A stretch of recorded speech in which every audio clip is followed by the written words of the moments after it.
Il est l'heure de parler de sport sur RTI 1 et ensemble, nous allons parcourir ce qui fait l'actualité justement donc du sport en Côte d'Ivoire et ailleurs. Et pour en parler, je suis avec mes consultants de ce soir. Roméo Koulibaly, bonsoir. Bonsoir. Vous allez bien? Oui, très bien. Nous sommes également avec Aimé Brière, bonsoir. Bonsoir Samuel. Merci d'être là, messieurs. Bonsoir à vous tous qui nous rejoignez là maintenant donc sur RTI 1. Et c'est parti, nous démarrons par le noble art. La section boxe de la SOA est à nouveau équipée. Une initiative du champion intercontinental de boxe poids moyen Youssouf Doumbia. Un geste fortement apprécié par la hiérarchie militaire, nous dit Konaté Ngamblé.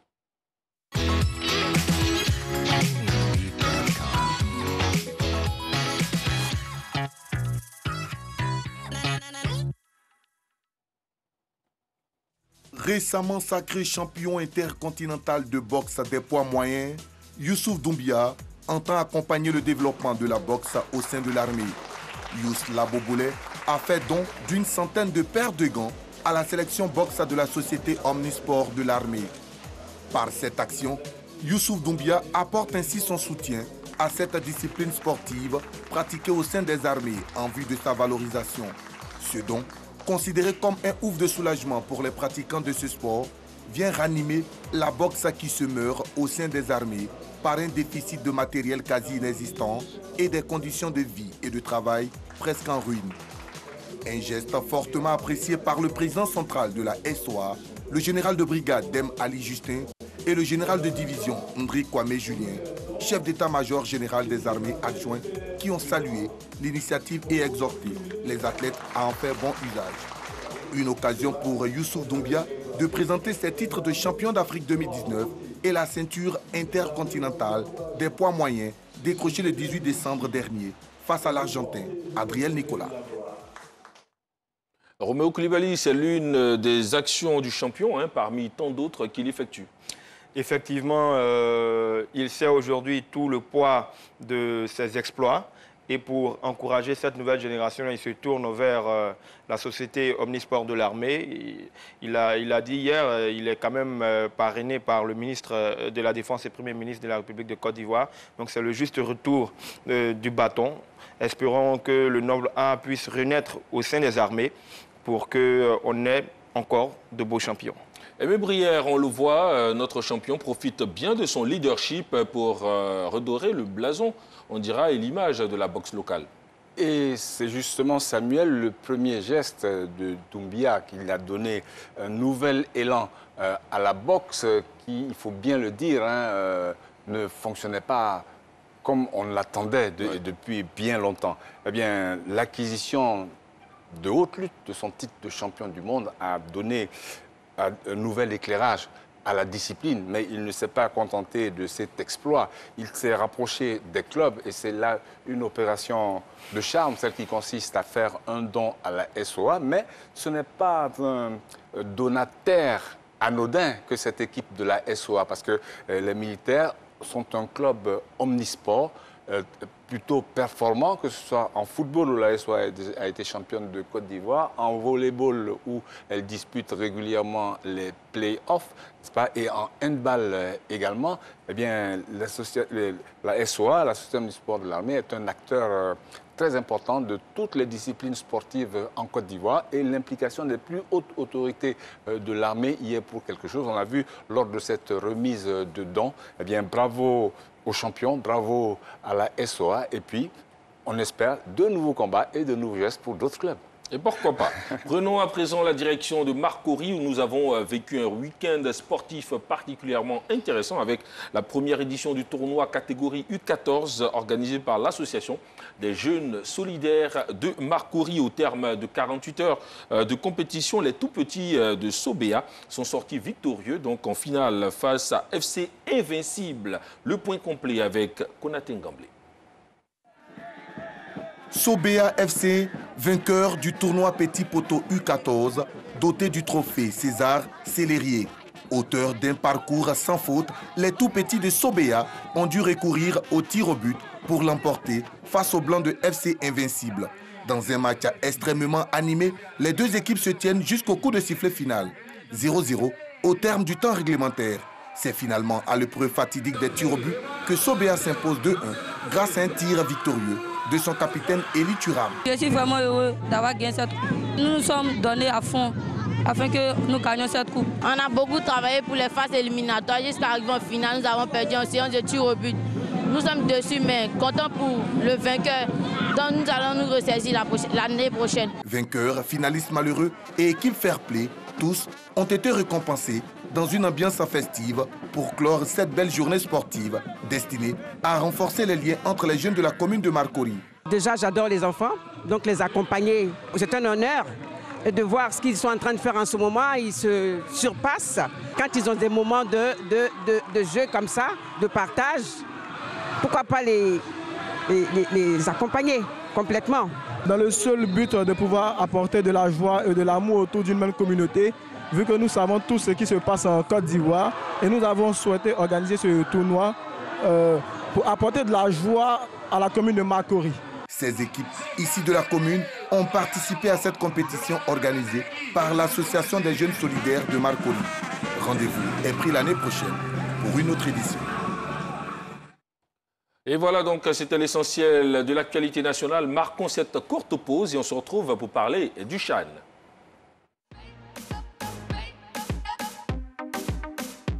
Dans la jungle camerounaise, il faut du courage et un peu de malice pour dompter les fauves. Et ils rêvent tous de démontrer qu'ils sont les meilleurs. 16 au départ, qui brandira à l'arrivée le trophée continental du championnat d'Afrique des nations de football, 6e édition. CHAN 2021, du 16 janvier au 7 février 2021 au Cameroun. RTI Sport sera au cœur de l'ambiance des stades de Yaoundé, Douala, Lembe et Bouéa. Des plateaux en direct, des analyses, des résumés, des à côté, toutes les émotions à vivre sur RTI 2. CHAN 2021, c'est parti pour une autre fête du football africain. RTI Sport, au cœur des grands événements sportifs.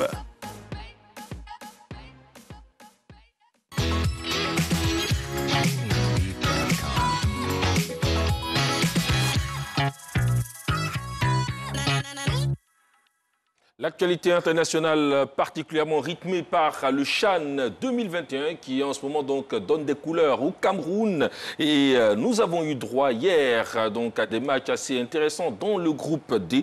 La première journée de cette 6e édition du CHAN a pris d'ailleurs fin hier avec la Zambie qui a battu donc la Tanzanie 2-0 et la Guinée qui a humilié pratiquement donc la Namibie 3-0. Le point complet avec naturellement notre Jean-Sylvain Rissou national.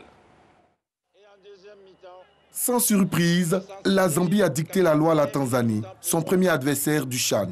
Les Chipolo-Polo portés par Colin Sassi Kombe ont attendu la deuxième période avant de se montrer efficaces. Le milieu de terrain du club de Lusaka Dynamo débloque la situation sur pénalty à la 64e minute. À 9 minutes de la fin, il se mue en passeur décisif, délivrant un excellent ballon à Chabuka, dont la volée est exceptionnelle.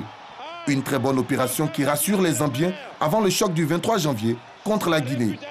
Le Sili national, lui, a réalisé le plus gros score de la compétition en étriant la Namibie 3-0.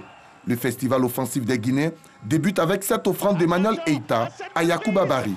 Juste avant la pause, Morala Isila conclut une contre-attaque rapide en répiquant dans l'axe et en décrochant une superbe frappe enroulée. La Guinée alourdit le score avec le doublé de Yacouba Bari. Guinée-Namibie 3-0, c'est d'ailleurs le match le plus prolifique pour l'instant de la compétition. Oui, une très belle opposition entre ces deux nations. Le Sili national de Guinée a marché tout simplement sur les Namibiens, les Braves de Namibie. Le premier but, un peu, moi je suis pas d'accord avec cette nouvelle donne-là des défenses, de vouloir relancer court avec les défenseurs. Ça crée toujours ces impairs-là et là, ça fait but. Ils se sont donné le bâton pour se faire battre. Et puis après, on a eu une très belle prestation des Guinéens qui ont eu de de très belles phases de jeu. Les 2 autres buts à la limite du hors-jeu. Et puis ce sublime but de Morlaye Sylla, le joueur du Oroya AC. Vraiment, il a mis tout le monde d'accord sur sa qualité. Alors, on peut dire que nos voisins donc, de l'Afrique de l'Ouest, les Guinéens, ont dominé cette rencontre de bout en bout. Est-ce que vous êtes d'accord? 3e participation consécutive du Sili national version CHAN à cette compétition. On peut dire qu'ils ont accumulé de l'expérience puisqu'ils ont été jusqu'en quart dans les différentes phases où ils ont évolué. Et aujourd'hui, eh bien, ils ont prouvé que sur le plan technique et sur le plan stratégique, ils sont tout à fait au point. Sur le plan technique, avec les joueurs du Oroya, du Afia et de l'AS Kaloum, et sans compter l'autre buteur, c'est Azam, je crois, qu'il joue dans un club qui s'appelle Azam Bari, n'est-ce pas? Eh bien, ils ont des très bon technicien et le buteur Morlaye Sylla est un titulaire à part entière du Sili national. On voit même le successeur de Nabi Keïta.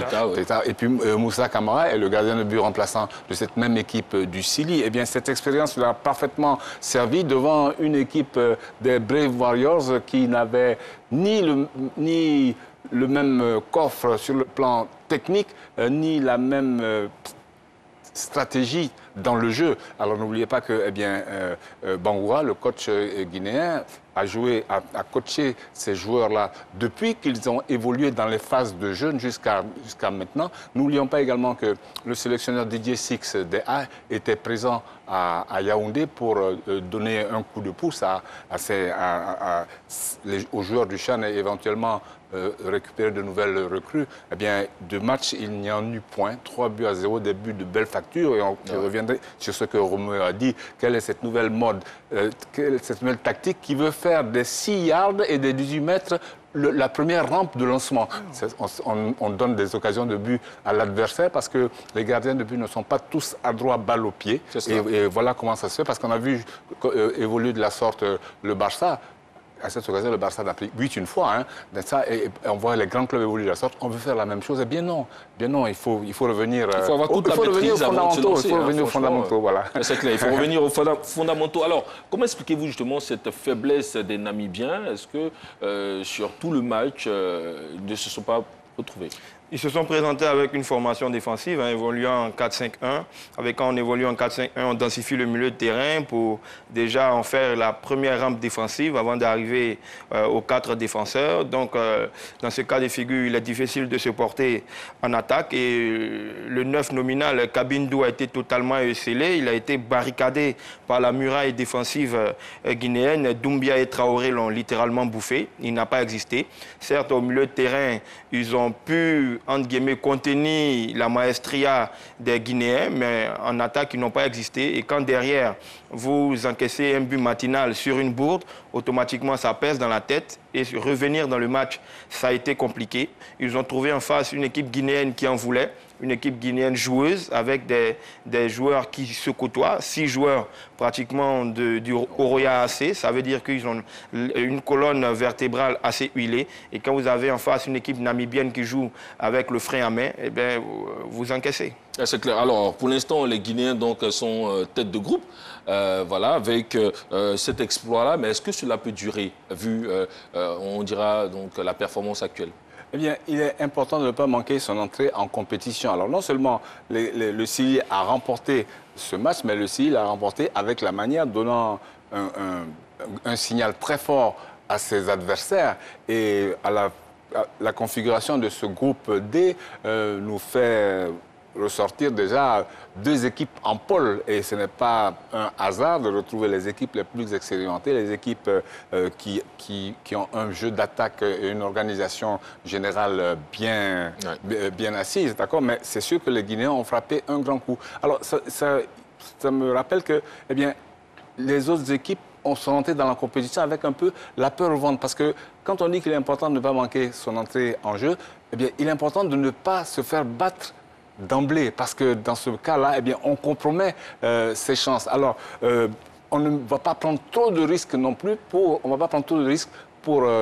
se faire battre même par le plus petit écart. Donc, ça veut dire que, eh bien, on a assisté généralement à des premiers matchs assez crispés, assez frileux sur le plan défensif. Mais alors hier, dans cette poule D, c'était tout à fait le contraire. Les joueurs se sont véritablement lâchés. Et voilà comment eh bien, ils ont chacun une position confortable en tête de poule. Un mot quand même sur Yacouba Barry, qui inscrit un doublé et permet quand même à la Guinée de bien se positionner. Oui, déjà opportuniste sur le premier but et sur le deuxième, à la limite du hors-jeu, mauvais alignement de la défense namibienne, un contrôle, il frappe, le gardien a les gants légers, ça fait but. C'est un attaquant assez véloce, grand de taille, qui nous a montré qu'il est assez technique, à l'aise sur les balles aériennes et balles au pied. C'est un attaquant à suivre. On a parlé d'Ayoub El-Kaabi, on a parlé de Jacques Joie, mais attention, Yacouba Barry vient de montrer qu'il faudra compter avec lui. Yacouba Barry, désormais, donc l'une des valeurs sûres du foot guinéen. Oui, parce qu'il profite de ce véritable tremplin, de cette vitrine que cette compétition du CHAN offre aux joueurs pour se faire remarquer et réaliser leurs ambitions sur le plan professionnel. Il ne faut pas l'oublier. Mais dans le même temps, eh bien, ça nous donne des effectifs qui ne sont pas les mêmes d'une compétition à l'autre. Pourquoi? Parce que, eh bien, voilà, ils sont partis tenter l'aventure professionnelle. D'ailleurs, il y a certains qui en sont revenus, comme El Kaabi notamment et Zouaja, qu'on en parlait tout à l'heure. Mais il faut dire au passage que cette compétition du CHAN a véritablement pris sa place dans le calendrier international. Alors sa place dans le temps, mais sa place également dans le jeu qui est développé, dans l'environnement médiatique qu'on trouve autour de cette compétition. Ouais. Et croyez-moi, par moments, on se serait cru, à part les tribunes qui sont assez vives, on se serait cru dans la Grande Canne. On est vraiment dans l'ambiance de la Grande Canne quand on regarde les matchs qui sont joués. Et là, en ce moment, le match très attendu dans ce groupe D, c'est finalement la Guinée face à la Zambie. Oui, la Guinée face à la Zambie, ce sont deux équipes victorieuses. Ce sont deux équipes qui ont déjà engrangé 3 points, qui ont de la confiance. Il faudra, dès la deuxième journée, assurer pratiquement sa place au prochain tour. Donc, match à suivre, mais pour l'heure, indécis, puisque ce sont... concrètement, pour les avoir vus jouer, oui. On peut... Pour les avoir vus jouer, je pense que on ne peut pas tellement juger la défense guinéenne avec le match face à la Namibie. Mais par contre, la Zambie face à la Tanzanie, les Tanzaniens ont quand même tenté. Et on a vu une défense zambienne assez solide et une attaque explosive. Voilà, ils ont su trouver la parade face aux gagnants tanzaniens. Ils étaient restés muets lors de la première période avec 2 belles tentatives sorties par le gardien Mabula de Tanzanie. Mais là, en seconde, il y a le pénalty. Ensuite, il y a cette sublime reprise de volée qui fait mouche. Le jeu s'est porté sur le côté droit avec Kapumbu et Kapamba. Et ça a fait but avec ce très sublime joueur au milieu de terrain qui vient de Nkwaza City, si je prononce bien, pisté déjà par Saint-Etienne en mars, mais là qui prouve toute l'étendue de son talent. Pour me résumer, je vois plus la Zambie plus solide que la Guinée.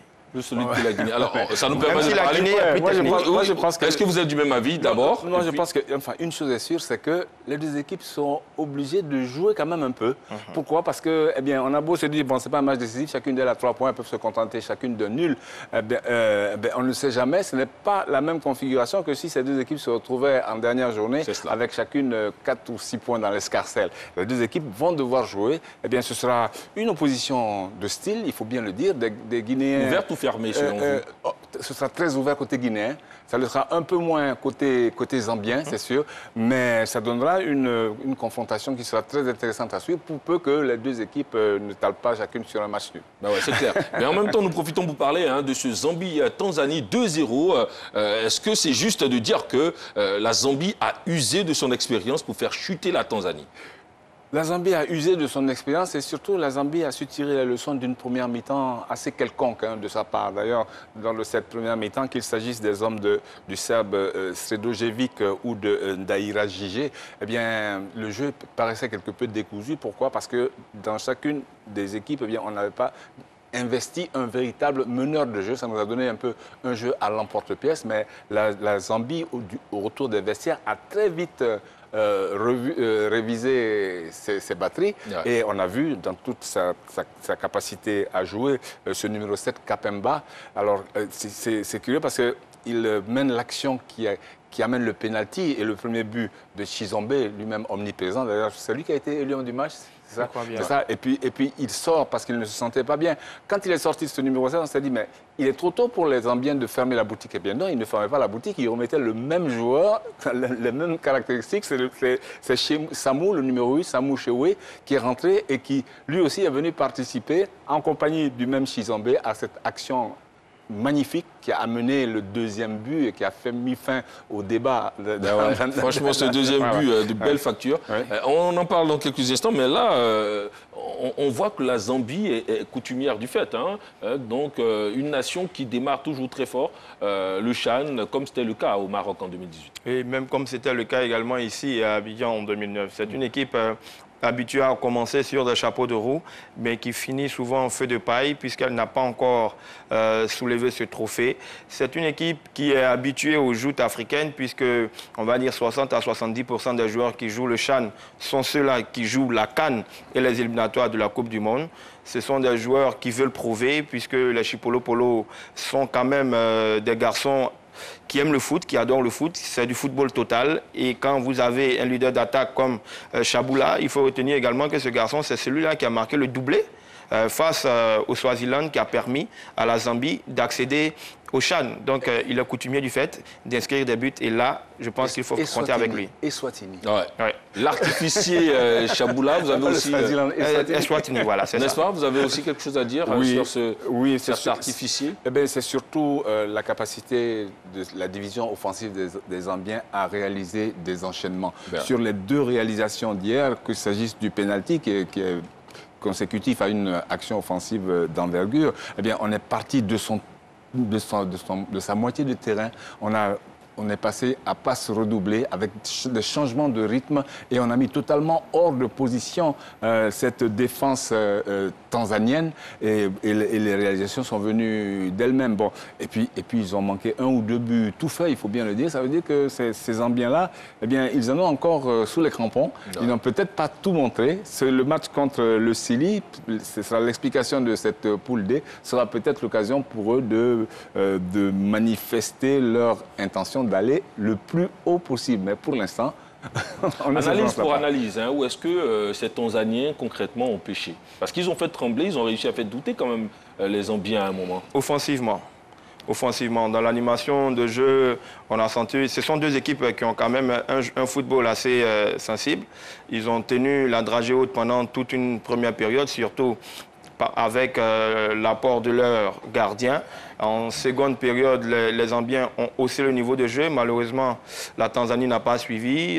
L'animation offensive n'a pas été ça. Ils se sont contentés beaucoup plus de défendre et d'essayer de jouer en contre, voir venir les Zambiens. Et ils ont été aspirés sur leur flanc gauche de défense, alors que le danger était à droite. Malheureusement, 2 fois, ils ont été pris par la maestria zambienne. Ils doivent surtout corriger leur allant offensif. Ah ouais. Et puis les Zambiens, on attend ce match référence face à la Guinée pour véritablement les voir encore une fois exploser. Oui, alors on a l'habitude de dire que les équipes de cette partie de l'Afrique, l'Afrique du Sud et de l'Est, évoluent dans un football de type anglo-saxon, c'est le fighting spirit, c'est la longue balle. Eh bien, la Zambie a été l'une des premières nations à tourner le dos à ce système de jeu, n'est-ce pas, à garder le ballon c'est pas forcément depuis l'époque d'Hervé Renard, mais bon, effectivement, ça peut être un repère où les Zambiens, eh bien, ils se sont distingués des autres nations de cette région de l'Afrique. Ils gardent le ballon, ils changent de rythme, ils bougent, il y a de la vivacité, il y a de la technicité, et c'est comme ça que, eh bien, ils ont réussi à participer au dernier carré, parfois des compétitions internationales. Et voilà. Donc, première étape bouclée, on dira première journée bouclée. On aura donc les deuxièmes journées avec des affiches assez alléchantes. Un certain Cameroun-Mali, par exemple, ça nous parle. Oui, vraiment un match qui va, je vais dire, rassasier les palais des fins techniciens de football. On s'attend à une opposition peut-être en 2 styles, un football assez direct du côté camerounais et puis un football fait de passes courtes, mais en alternant également les jeux longs du côté du Mali. Pour l'instant, moi, je vois plus un match nul entre ces 2 formations. Ouais, c'est clair. En tout cas, C'est un match que nous allons tous apprécier. Et puis bon, voilà, donc on en parlera forcément dans nos prochaines éditions. Restons au Cameroun pour parler du stade Ahidjo. Les banderoles bigarrées du championnat d'Afrique des Nations s'affichent dans les rues de Yaoundé depuis naturellement le coup d'envoi au Cameroun de cette compétition réservée aux joueurs évoluant sur le continent. Et le premier grand tournoi donc, de football africain organisé depuis l'apparition d'ailleurs de la Covid-19. Et le stade Ahidjo fait l'exception avec un public autorisé dans l'enceinte. Salif Ouattara a décidé de nous en parler. Malgré la recrudescence de la pandémie à coronavirus, le CHAN doit servir de tour de chauffe avant la Coupe d'Afrique des Nations qui se jouera en janvier 2022. Un challenge pour les autorités camerounaises qui ont misé sur la présence de spectateurs à l'intérieur des stades. Une première depuis l'apparition du coronavirus. Un défi d'envergure pour les autorités sanitaires du Cameroun qui ont pris les dispositions nécessaires afin d'éviter des cas de contamination. Je crois que le gouvernement a décidé de conserver la CAF, que les ION de sensation dans les gradins, sur les gradins. Ça c'est déjà sûr, nous ferons le même dans les fan zones pour éviter qu'il n'y ait des risques de contamination. En plus, nous verrons à ce que tout le monde puisse porter son masque. C'est le minimum qu'on puisse exiger. Et vous savez aussi que tous ceux qui entreront dans le stade, on prendra les températures à l'entrée. Face à la Covid-19, qui a déjà fait 451 morts au Cameroun et touché officiellement plus de 27 000 personnes, les autorités du pays ont adopté un protocole sanitaire. Aux alentours du stade Amadou Ahidjo, par exemple, le cache-nez est bien visible pour les supporters. La prise de température est obligatoire et la désinfection régulière des sièges est plus qu'une nécessité. Vous avez également constaté qu'un dispositif particulier, particulièrement allégé, fluide, a été mis en place également pour permettre à nos invités, non seulement à l'arrivée et au départ, de bénéficier de toutes les commodités qui ont été mises en place. Si l'exemple camerounais donne des résultats probants, la FIFA pourrait s'en inspirer. Le patron du foot mondial, Gianni Infantino, présent à Yaoundé lors du lancement de la compétition, suit de près ce protocole sanitaire. Des mesures qui ont été prises en termes de distanciation, de port du masque et ainsi de suite. Donc je pense qu'on a pu démontrer que c'est possible de revenir gentiment à la normalité, évidemment en protégeant la santé qui est la valeur la plus importante qu'on a. Si les grands championnats européens continuent de se jouer devant des gradins vides, la CAF et le Cameroun ont fait le pari de la présence du public. Des supporters qui donnent de la saveur au CHAN camerounais, déjà suivi par de nombreux recruteurs étrangers. Aimé Brière, des mesures sanitaires renforcées autour de cette compétition et pour l'instant, le Cameroun donne l'exemple.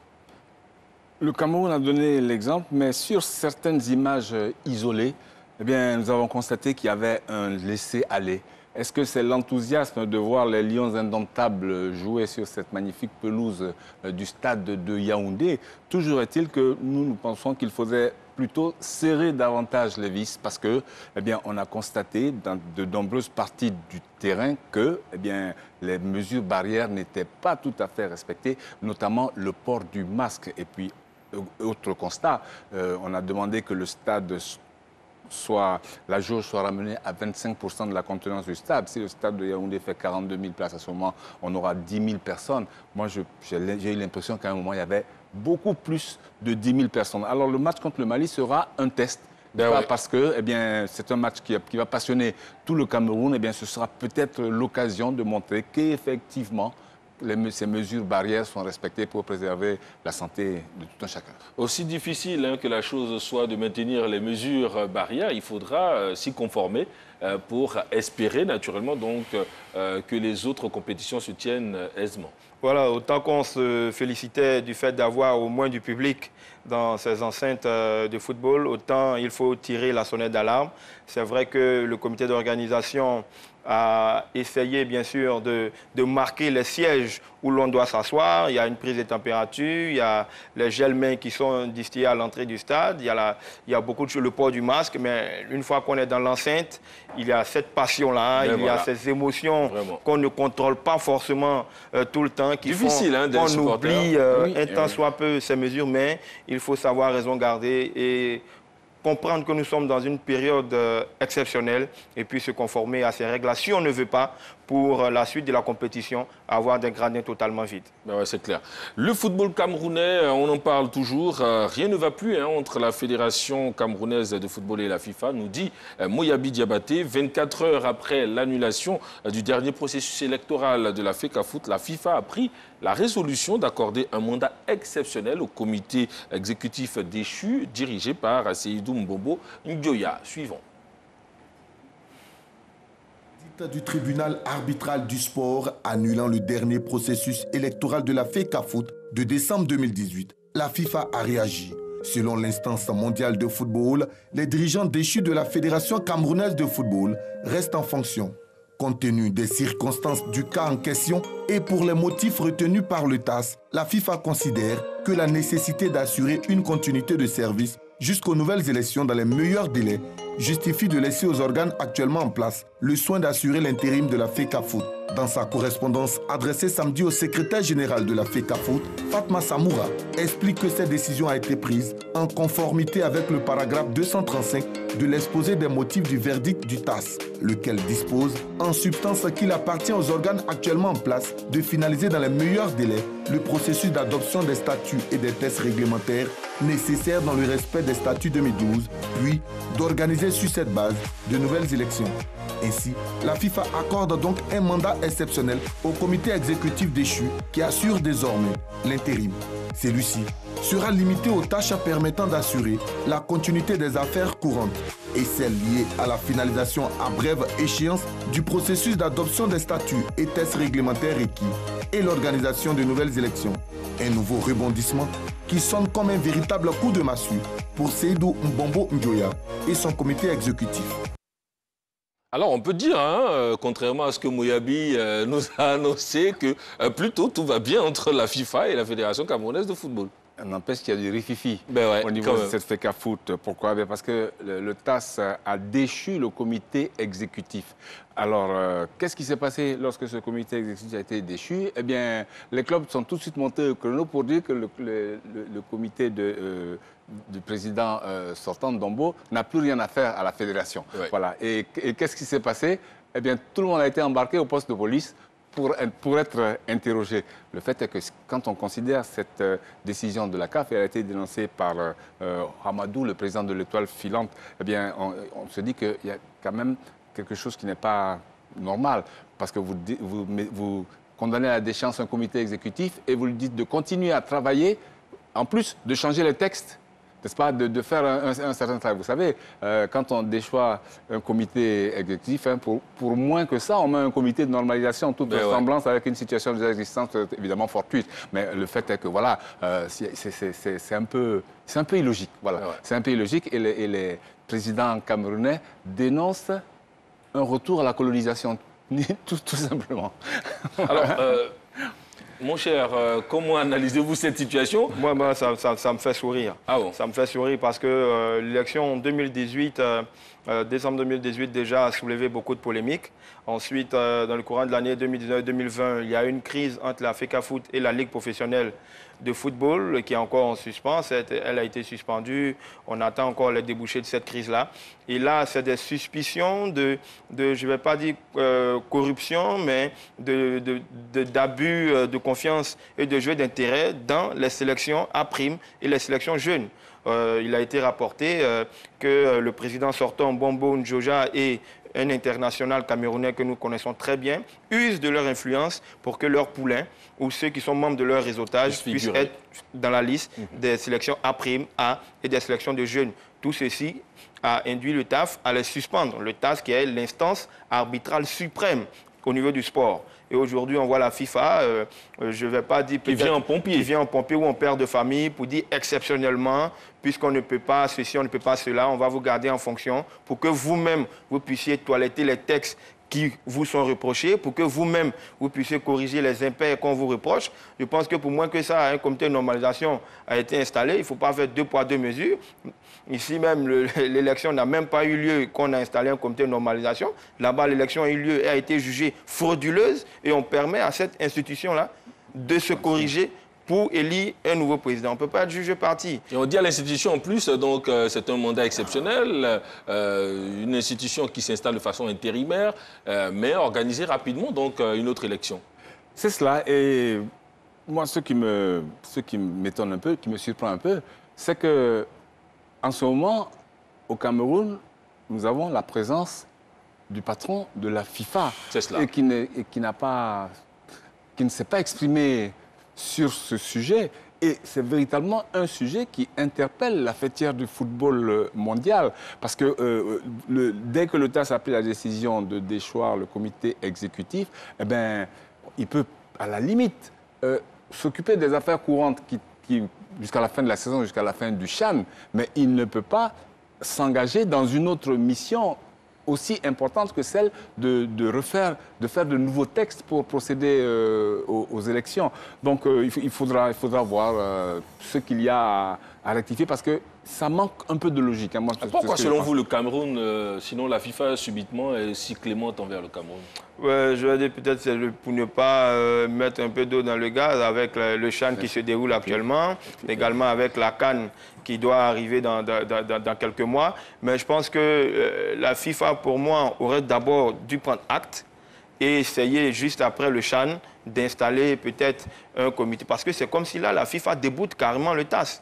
Ouais. Puisque le TAS nous dit que cette instance, le président et le comité exécutif, n'est plus habilité, n'est-ce pas, à gérer les affaires courantes du football camerounais. Et vous, l'instance du football, vous dites oui, c'est vrai, mais de façon exceptionnelle, on va leur permettre d'arriver à un moment, soit on applique la loi ou soit on l'interprète. Il ne faut pas l'interpréter dans un sens et puis l'appliquer dans l'autre. Voilà. Oui, mais on a normalisé certains pays. Pour moins que ça. Sans tenir compte du fait que ces pays organisent la CAN. Franchement. Normaliser certains pays. Ouais. C'est bien de la Côte d'Ivoire qui veut parler, mais Bria. Messieurs, voilà donc nous allons refermer ce dossier camerounais pour nous intéresser maintenant au football anglais. Ce mardi, il y a eu match en Première Ligue, des matchs avancés de la 19e journée. Le choc Leicester-Chelsea a été remporté par Leicester 2-0, grosse surprise. Et dans la seconde affiche, West Ham a eu raison de West Brom, 2-1. Jean-Sylvain Ressot. Leicester a provisoirement pris les commandes de la Premier League. En accueillant Chelsea, les Foxes ont obtenu leur 12e victoire de la saison. Le cauchemar des Blues commence à la 6e minute avec cette puissante frappe du Nigérian Wilfried Ndidi. Les locaux accentuent leur domination et font le break à 4 minutes de la pause. Sur ce long ballon d'Albrighton, Maddison bat tranquillement Mendy et assure le succès à son équipe. Conséquence au classement, Chelsea est 8e avec 29 points devant West Ham qui s'est imposé 2-1 face à West Bromwich Albion. Les Hammers ouvrent le score dans les minutes additionnelles de la première période grâce à Bowen. Mais les Baggies reviennent dans la partie avec cette belle frappe de Pereira à la 51e minute. Une joie de courte durée puisque Mikel Antonio, d'une demi-volée, offre la victoire à West Ham. 12e défaite pour le promu qui loge au 19e rang. Chelsea battu par Leicester 2-0 alors que les hommes de Lampard commençaient à retrouver du sourire. Voici que cette défaite vient la replonger dans une réalité un peu triste quand même. Oui, on va dire que Chelsea est en chute libre. Hein. 4 points seulement sur 15 possibles sur ces 5 derniers matchs. Une équipe quand même où il y avait les titulaires habituels. Mais devant, ça n'a pas fonctionné. Abraham n'a pratiquement pas touché le ballon. Les entrées de Werner et d'Hakim Ziyech n'ont rien changé. Derrière, Mendy, qui au départ avait commencé sur pratiquement 5 clean sheets sans encaisser de but. Aujourd'hui, c'est plus l'assurance tout risque. Les buts rentrent d'un peu partout. Mais Leicester, quand même, a bien joué le coup. En première période, ils n'ont eu que, sur l'ensemble du match, 35% de possession de balle. Ouais. En première période, ils inscrivent les 2 buts. Et en seconde, ils ferment boutique. Chelsea a tenté, mais malheureusement, n'a pas pu recoller au score. Mais Briard, comment expliquez-vous concrètement cette méforme de Chelsea? Par la qualité de cette équipe de Leicester. N'oublions pas que Leicester n'a cédé par rapport à la Coupe des Champions que dans les dernières journées de l'exercice précédent. Les hommes de Brendan Rodgers avaient déjà réalisé une excellente saison. Eh bien, cette année, ils ont gagné en régularité et ils se font fort de mettre à la raison les grosses équipes qu'ils rencontrent. Et aujourd'hui, cette équipe de Leicester, eh ben, elle ne gardera pas la tête du championnat peut-être, hein, puisque les autres vont jouer aujourd'hui, mais elle a montré qu'elle a l'étoffe d'un des meilleurs clubs anglais, avec des joueurs qui sont bons dans toutes les lignes. Schmeichel, après un début timide, est en train de se ressaisir dans les perches. Wesley Fofana, la recrue française qui vient de Saint-Etienne, s'impose. Et en milieu du terrain, eh bien, Ndidi est le chef. Hein. Bon, je crois que Tillmans a été blessé malheureusement, le Belge. Et puis devant, on ne parlait que de Wardy, mais attention, il y a Madison, qui marque de très beaux buts, et c'est un football qui est porté vers l'avant, mais pas systématiquement. Quand cette équipe de Brendan Rodgers est dominée, eh bien, elle joue parfaitement le coup en attaque rapide dans laquelle excelle Jamie Vardy, hein, international anglais sur le tard, et puis surtout son compère de l'attaque Madison, hein, qui fait feu de tout bois. Mais il faut dire que leur tâche a quelque peu été facilitée par cette équipe de Chelsea, dans laquelle Lampard n'a jamais véritablement trouvé la bonne formule, sinon alors sur un match ou sur deux. C'est un peu... Il n'enchaîne pas les bons... Est-ce que là, concrètement, il n'est pas en train de compromettre un peu son avenir à Chelsea? Mais on parle déjà de sa succession. Oui. On parle déjà de sa succession. Alors, Roméo a parlé de Mendy, mais vous savez, un gardien est tributaire du rendement de sa défense. Si devant lui, vous avez Zouma et Thiago Silva qui ne tiennent pas, vous avez James sur le côté gauche qui passe son temps à monter, Azpilicueta, il est quand même plus lent qu'avant, n'est-ce pas? Alors, et puis en plus, N'Golo Kanté, si vous voulez le faire jouer en 8 ou en 10, alors que N'Golo Kanté est véritablement un numéro 6, vous allez avoir forcément des difficultés. Maintenant, les recrues allemandes achetées à prix d'or, hein, comme Havertz à Leverkusen et puis Werner à Leipzig, ne donnent pas satisfaction. Hein. Et puis Hakim Ziyech a un début de saison difficile parce que contrarié par des blessures récurrentes, eh bien voilà comment Lampard se trouve en difficulté. Et on parle même de le remplacer. On parle même de le remplacer. Est-ce qu'il est victime de son système de jeu qui ne fonctionne plus, ou est-ce qu'il n'a pas les hommes pour animer ce système? Je pense que Frank Lampard a les hommes, mais il pêche dans l'utilisation de ces hommes. Si vous voulez utiliser ces joueurs-là dans des zones qui ne leur sont pas habituels, forcément, le rendement de l'équipe va s'en ressentir. Aussi, le recrutement à près de 250 millions d'euros, jusque-là, n'est pas encore rentable. Vous avez Timo Werner qui ne trouve pas le chemin des filets. Vous avez Pulisic qui essaie de faire ce qu'il peut devant, mais ça ne donne pas. Kovacic et Havertz au milieu de terrain, ce n'est pas l'assurance touriste. Derrière, vous avez Thiago Silva avec Zouma ou Thiago avec Rudiger. On tâtonne un peu, mais le défenseur allemand est tout sauf impérial dans sa zone de confort. Et derrière, Mendy qui est en perte de vitesse. Je pense qu'il faut surtout travailler le mental de ces troupes, parce que là, 4 points sur 15, ça fait très très peu, tandis que de l'autre côté, Leicester, c'est 11 points sur 15. La dynamique est totalement différente dans les deux clubs. À Lampard, qui a été un milieu de terrain assez hargneux, de retrouver le mot pour ses joueurs et surtout de trouver l'équilibre, parce que jusque-là, on n'a pas de colonne vertébrale fixe dans cette équipe de Chelsea. Nous n'en sommes qu'à la 19e, c'est vrai, mais est-ce qu'il y a encore du temps pour Lampard de pouvoir redonner souffle à cette équipe de Chelsea? Oui, Samuel, il y a certainement du temps, mais la 19e journée, c'est la fin des matchs allés. C'est l'occasion de faire un premier point de la saison. Et quand on se tourne du côté des Blues de Chelsea, on ne peut pas dire que ce soit véritablement positif, même si... parmi les anciennes équipes qui animaient le Big Four, je parle d'Arsenal, on est un peu plus loin derrière. Mais vous, Chelsea a affiché dès le début de la saison de grosses ambitions, et le recrutement est venu corroborer l'intention des dirigeants de véritablement bousculer la hiérarchie de City, installée par City et Liverpool. Mais on est véritablement loin du compte. On est loin du compte sur le plan comptable, mais on est loin du compte sur le plan du jeu.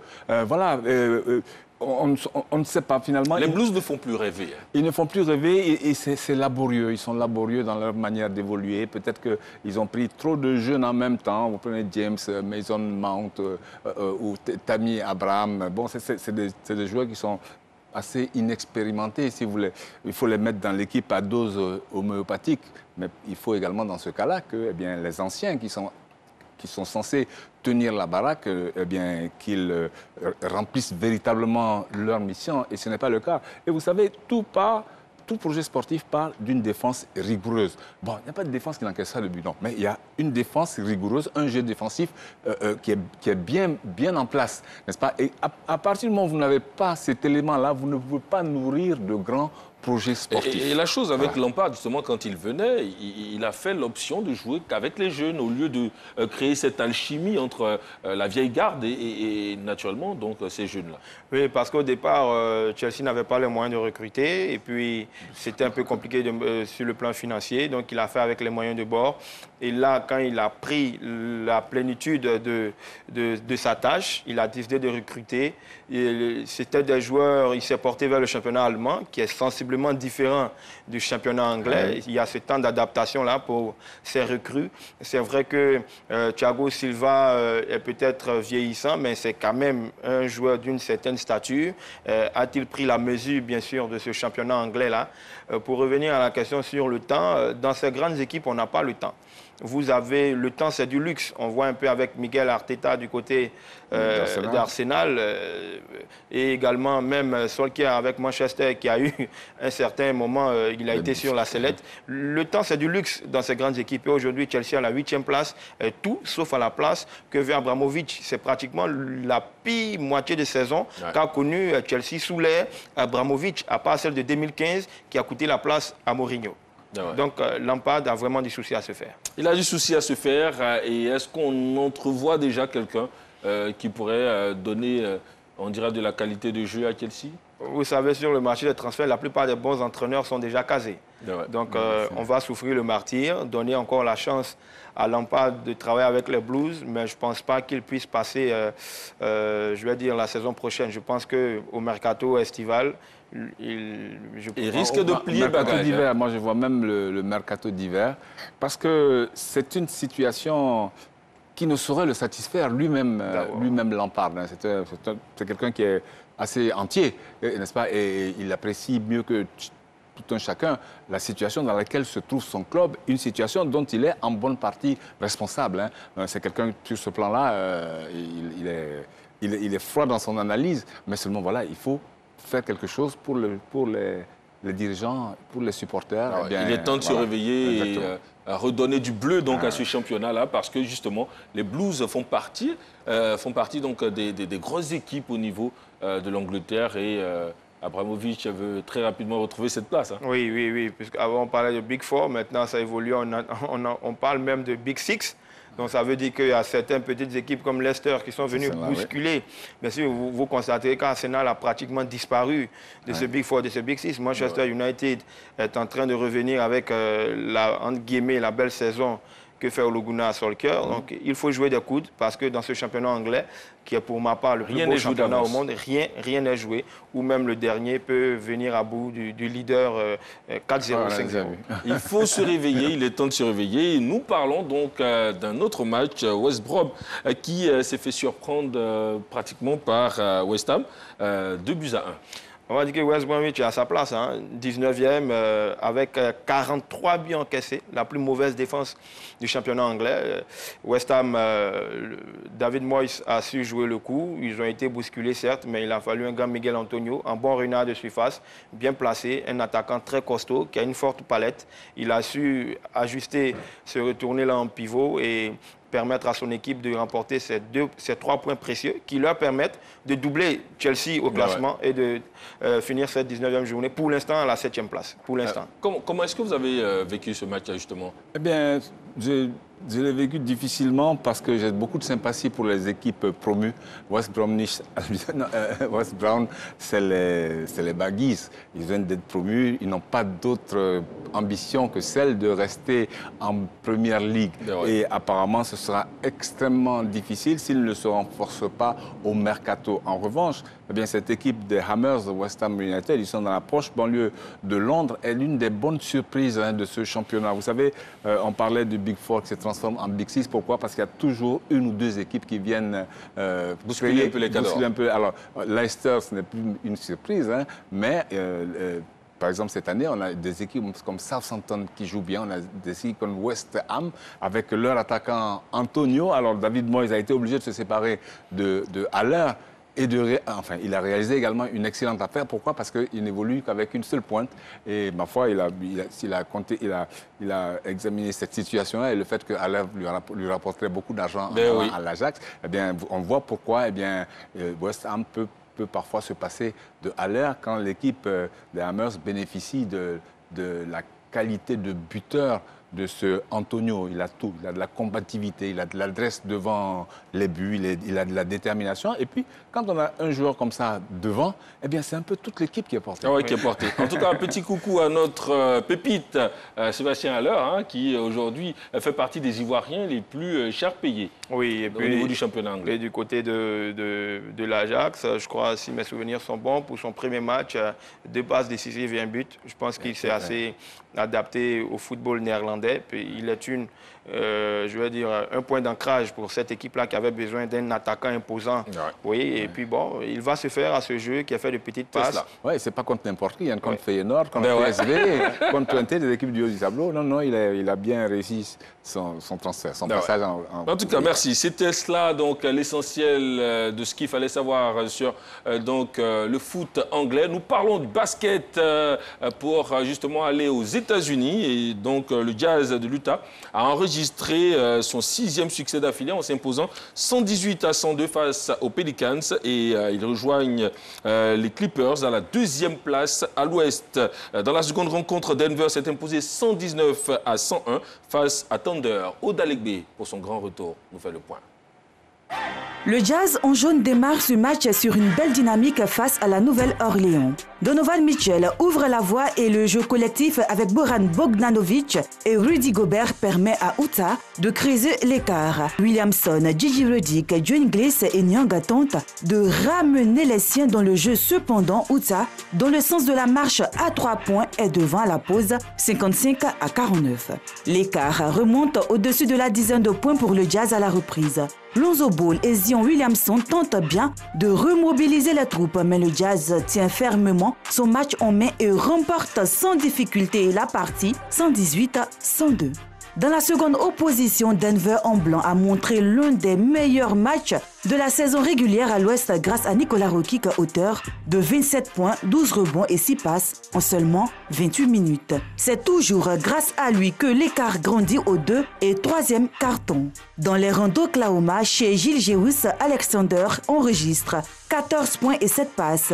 Lugens Dort finit meilleur marqueur avec 20 points. Mené de 29 points dans le dernier carton, Oklahoma s'incline à 119-101. Pour Denver, ce succès permet de revenir à un bilan équilibré et de se positionner aux portes du top 8 à l'Ouest.